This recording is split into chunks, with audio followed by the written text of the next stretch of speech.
그 이제 제가 창업할 때 이야기인데요. 저는 LG CNS 할 때 그 저 위에 버스 매일 아침에 일어나서 7시에 일어나서 세수하고 양복 입고 8시 반 되면 버스 타서 8시 되면 버스 타서 회사 갔다가 하루 종일 일하고 저녁 되면 버스 타고 또 집에 와요. 이걸 제가 8년 했어요. 그러면서 어떤 생각을 했냐면 나 언젠가 버스에서 내려서 내가 원하는 스포츠카를 탄 다음에 내가 가고 싶은 대로 가겠다. 매일 이렇게 정해진 길만 왔다 갔다 하는 게 싫다. 이렇게 생각하면서도 그거 버리지 못하고 계속 왔다 갔다 했어요. 드디어 98년에 제가 버스에 내린 거죠. 그죠? 버스에 내린 거잖아요. 이제 내 갈 길을 가겠다고 해서 버스에 내렸어요. 근데 버스에서 내리니까 제가 깨달은 게 있어요. 제가 그동안 탔던 게 버스가 아니에요. 배예요. 버스에서 내릴 때랑 배에서 내릴 때는 완전히 상황이 달라요. 어떤 상황이 다르냐면 버스에서 내리면 이 땅바닥에 서 있잖아요. 걸어 다닐 수 있잖아요. 배에서 내리면 일단 물 먹을 때까지 들어가요. 저는 물 먹을 줄 몰랐는데 창업하자마자 제가 생각하지 못한 많은 상황들, 그동안 제가 배에 있었기 때문에 몰랐던 많은 상황들이 벌어져요. 그렇게 수많은 변호사나 회계사가 왜 돈을 벌고 있는지를 그때 알게 됐어요. 헤엄 못 치면 창업하는 순간 죽어요. 대부분 사람들이 사업 계획서를 쓰면 이렇게 가로, 세로 이렇게 표를 그린 다음에 이렇게 그리죠. 이렇게. 그죠? 이렇게 그려요. 이런 사업 계획서는 없어요. 실제로 이렇게 된 사업은 하나도 없어요. 이게 맞아요. 이렇게. 이렇게 내려갔다가 이렇게 올라가는 거예요. 마치 배에서 뛰어내린 거하고 똑같아요. 배에서 뛰어내렸는데 바로 이렇게 되는 사람이 있어요? 예수도 아니고. 일단 물에 빠져요. 물 먹어요.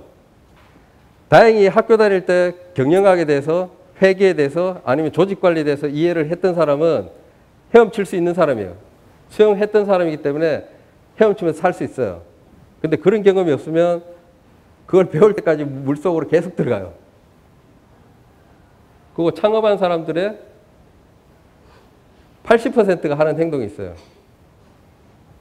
뭘 할 것 같아요? 제가 물에 뛰어들었어. 물 먹었어. 80%가 자기가 뛰어내린 배로 다시 올라가요. 생각보다 생존율이 낮은 게 이 바다거든요. 저도 마찬가지고 제가 창업할 때 같이 창업했던 친구 중에 80% 이상은 다시 있던 데로 돌아갔어요. 박사과정에 있던 친구들은 박사과정으로 돌아갔고, 대기업에서 나왔던 친구는 대기업으로 다시 돌아갔고, 끝까지 헤엄치면서 우리 배를 만들 때까지 살아있던 애들은 20%도 안 돼요.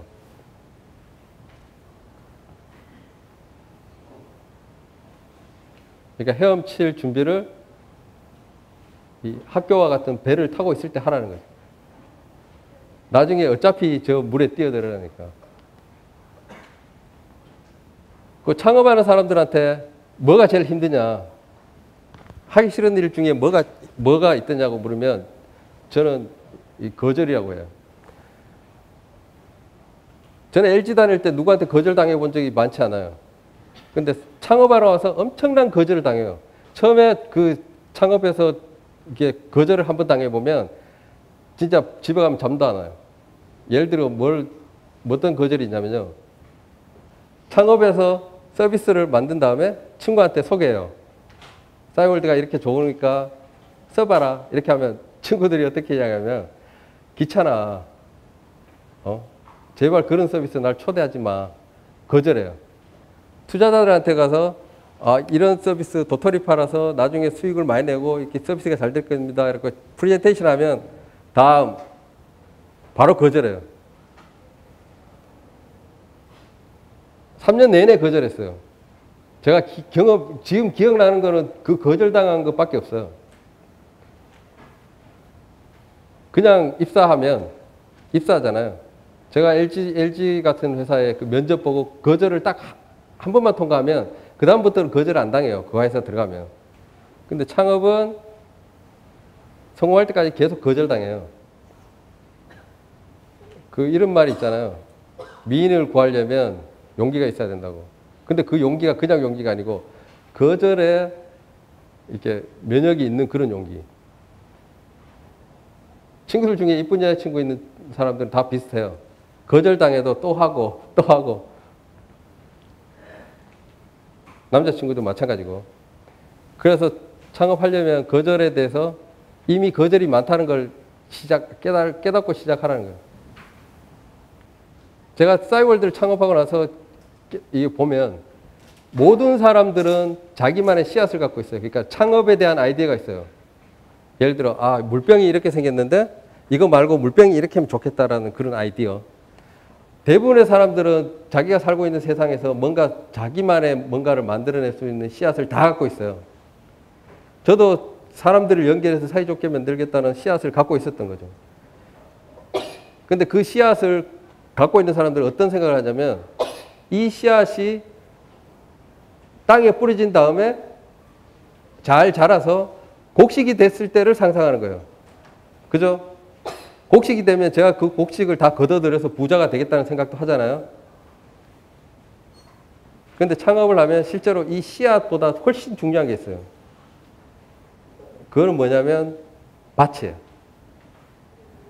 내가 갖고 있는 씨앗을 키워줄 밭이 없으면 씨앗은 죽어요.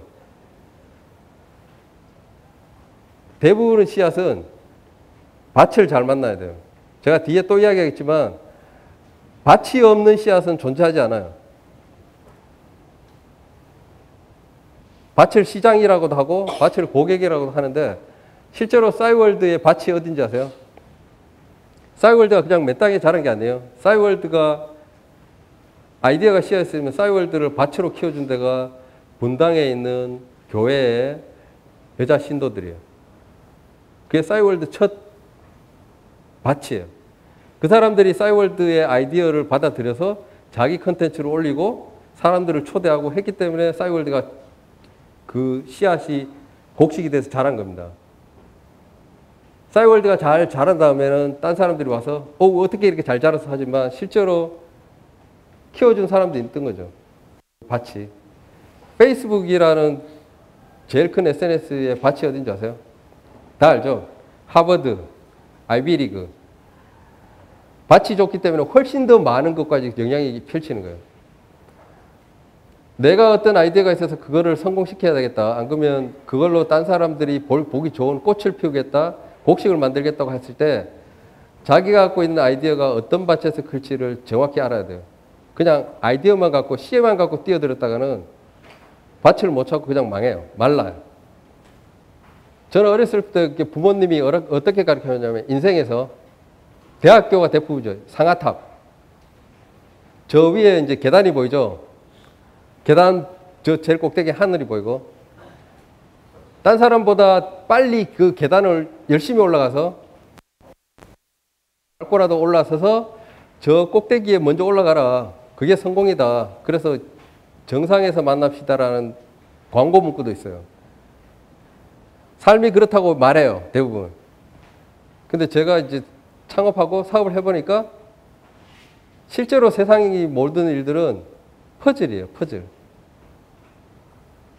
퍼즐하고 저거 꼭대기로 올라가는 일하고 뭐가 다른지 아세요? 퍼즐을 맞추는 거하고 꼭대기로 올라가는 거하고. 꼭대기로 올라가는 건 그냥 남 시키는 대로 길 닦은 대로 올라가면 돼요.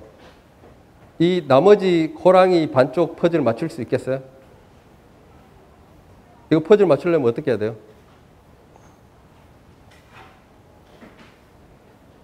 퍼즐 맞추려면 어떻게 해야 돼요? 제일 먼저 뭘 해야 될 것 같아요? 맞아요. 그게 정확한 거예요. 꿈이 없는 사람은 퍼즐 못 맞춰요. 이게 다 맞춰졌을 때 어떤 모습인지 모르는 사람은 이 퍼즐 절대 못 맞춰요. 싸이월드가 이제 성공했잖아요. 이제 기자분들이 이렇게 물어요. 제가 제일 듣기 싫어하는 질문 두 가지가 있는데 한 가지는 돈 많이 벌었냐. 두 번째가 뭔지 아세요? 이렇게 성공할 줄 알았냐. 제가 저런 상상을 못하면 싸이월드 미니홈피 같은 거 만들 수가 없어요. 저런 상황이 벌어질 거라고 상상해야 만드는 거예요. 세상을 퍼즐이라고 보면 제일 중요한 거는 꿈이에요. 여기 앉아 있는 사람 모든 사람이 각자 다른 퍼즐 최종 모습을 상상하면서 살고 있어요. 실제로 똑같지 않아요. 저기 탑에 올라갈 거라 생각하면 모든 사람이 똑같은 걸 바라보지만 실제로 퍼즐 맞추는 거는 자기만의 퍼즐 그림이 따로 있어요. 똑같지 않아요. 두 번째, 퍼즐 맞추기라고 생각하면 그 다음 두 번째 뭐가 필요하냐면 조각이 많은 사람이 더 많은 퍼즐을 맞출 수 있어요. 지금 학교 다니는 거가 실제로는 저 탑에 올라가는 길이 아니고요. 퍼즐에 필요한 조각을 모으는 거예요. 싸이월드가 6번의 프로젝트를 했다고 했죠. 그 앞에 5번은 다 실패했어요. 근데 지나고 나서 미니홈피가 성공하고 나서 자세히 보니까 앞에 5번 동안 했던 프로젝트에 있었던 조각들 있죠. 조각들이 마지막 싸이월드가 성공할 때 그 조각들이 다 사용됐어요. 미니홈피 안에 다 들어간 거예요. 우리는 그 전에 프로젝트가 다 의미 없다고 생각했어요. 도토리는 제 고향 특산물이에요. 도토리가 제가 갖고 있던 퍼즐 중에 하나예요. 어느 순간 화폐를 만들어야 된다고 생각했을 때 저는 이렇게 자연스럽게 도토리를 화폐로 해야 된다고 했어요. 그게 제가 주머니에 그런 조각이 없었으면, 내가 어린 시절에 그 도토리를 주머니에 가득 넣고 다니지 않았으면 싸이월드에 도토리는 없어요.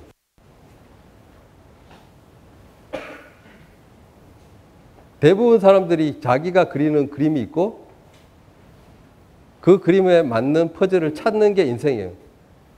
그 가장 그 조각, 퍼즐 조각을 제일 쉽게 구하는 방법이 있어요. 그게 뭔지 아세요? 사람이에요. 친구를 잘 사귀면, 친구가 퍼즐을 많이 갖고 있으면, 그죠? 내가 그리는 퍼즐에 그 친구 퍼즐 조각을 쓸 수가 있어요. 그래서 인사가 만사라고 하는 거예요.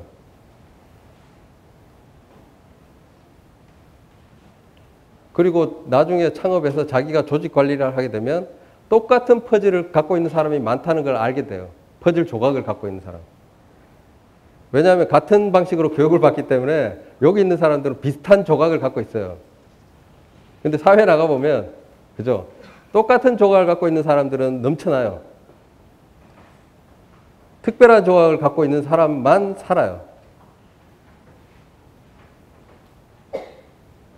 그래서 인생은 퍼즐 맞추는 것과 유사하지, 저기 탑에 올라가는 거하고 좀 다르다. 이걸 말씀드리려고 합니다.